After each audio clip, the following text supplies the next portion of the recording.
Hello! Good morning everyone! So for today's video, meron lang akong isa-share sa inyo na maliit na bagay pero napakalaking tulong sa mga mahilig mag-trail dyan or sa mga mahilig mag-offroad. So meron tayo ditong automatic na tire deflator.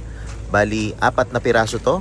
So bali, ang gagawin lang natin dito is isa-set natin siya kung anong PSI ang gusto natin.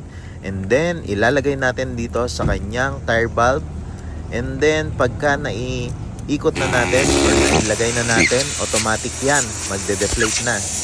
And once na ma-reach na niya yung sinet natin na PSI or pressure ng gulong is automatic titigil na siya. So bali 4 na piraso yan, lalagyan natin yung 4 na piraso.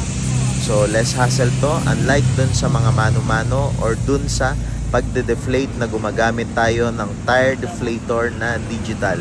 So bali ito, isa-set lang and then ilalagay, tapos na.